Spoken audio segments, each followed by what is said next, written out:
One Lama that I used to, I'll get to you in a second, Danny. One Lama that I used to study with Nakchung Rinpoche um, was once they hooked him up, and he was doing these methods which are very characteristic of the Vajrayana, where you, what's called idam practice, idam, Y-I-D-A-M, idam practice, where you dissolve in your, you meditatively dissolve your usual identity. So you dissolve Dean, and then you arise in the form of this what's called a meditative deity. And some of them are like very fierce with fangs and blood and so forth, and some are very peaceful and serene. And what they would find was these like wacky brain waves being generated corresponding to what kind of deity he was in his meditation arising as. And they told him afterwards, after they took the stuff off of him, they said, "You can't believe the stuff that you were doing with that. Look at look what the EEG pen drew on this page." And he said nothing. He said, "That's nothing." He said, "My teacher, he could sign his signature with that pen." Yeah, Daniel. Two things. Yes, sir. How many years have you been meditating, my beloved friend? I think, let's just say that it's close to 50. And that more, qualifies since 1968. Right. So that qualifies as a senior Lama in my book. Okay. And secondly, how many L's? One L Lama or two L Lama? Whatever you choose. Okay. Shabbat Shalom. Shabbat Shalom. Good. Tejas, you good? Was there something else? Oh, I think two small things, and we don't have to get too far into them. But I was on a walk after meditating with you, maybe in this past week, or maybe last week, and my mind was just kind of racing, and I was kind of in a joyful state, and I just thought, mundane is made up.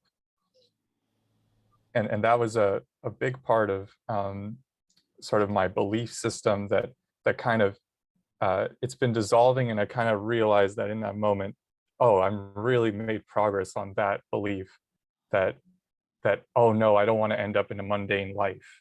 Oh no, I can't have a 9 to 5. I can't, that's going to be hell.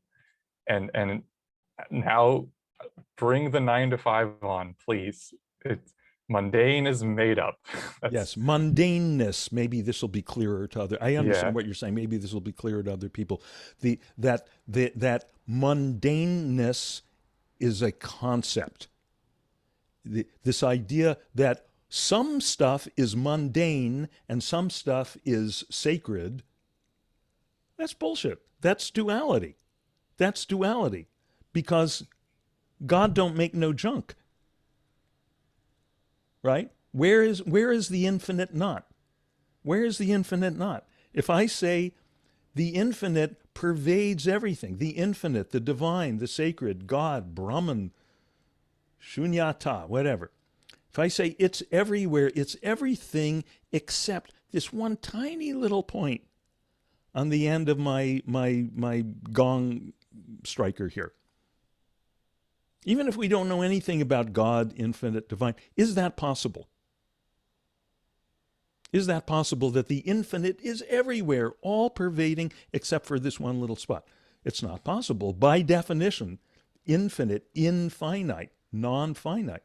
So putting that one little limitation on it is not possible. So it's got to be everywhere. It's got to be everything.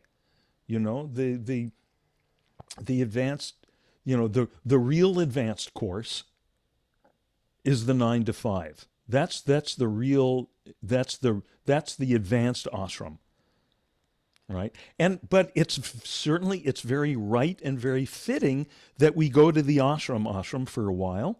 In some ways, I know you in your life, have spent considerable amount of time being saturated in that, and being, how, I can't get.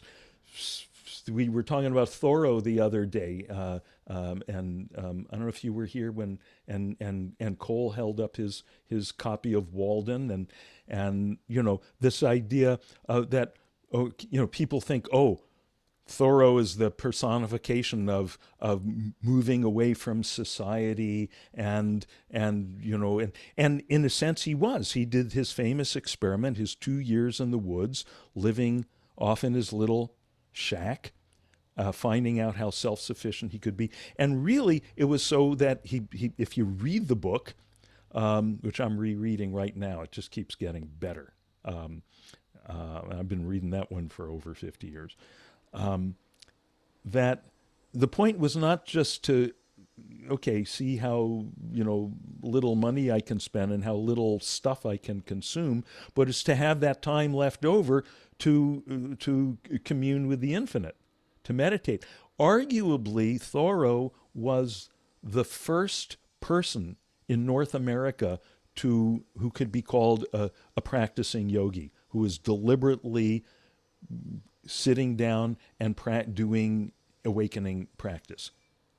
Right? His buddy Emerson had all the books, and Thoreau borrowed the books from Emerson's personal library.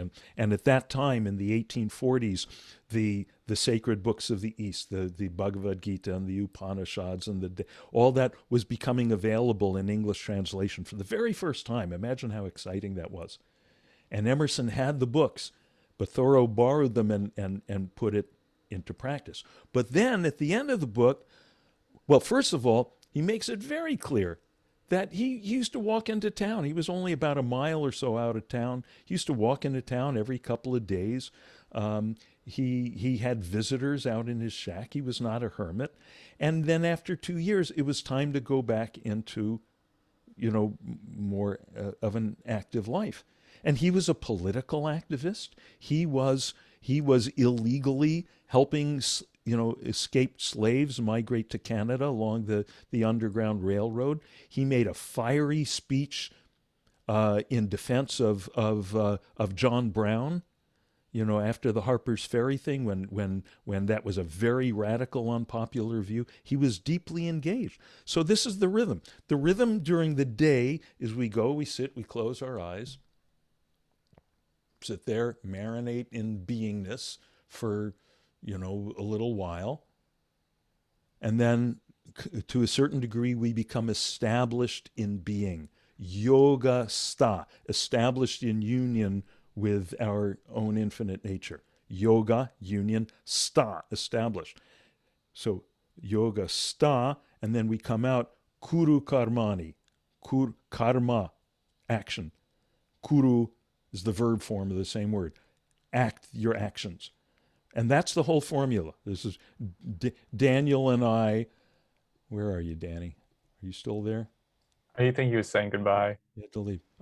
He had to go. Oh yes, it's because it's Shabbat is starting. Sabbath is starting for him in the Morocco time zone. But Daniel and I heard this probably literally hundreds of times from our teacher Maharishi. That was his favorite text.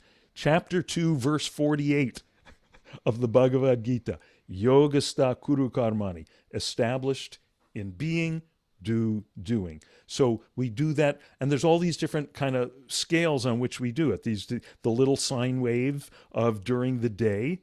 Okay, we meditate for a little while, then we come out and we do stuff. And then there could be the bigger sine waves. We go for a weekend retreat.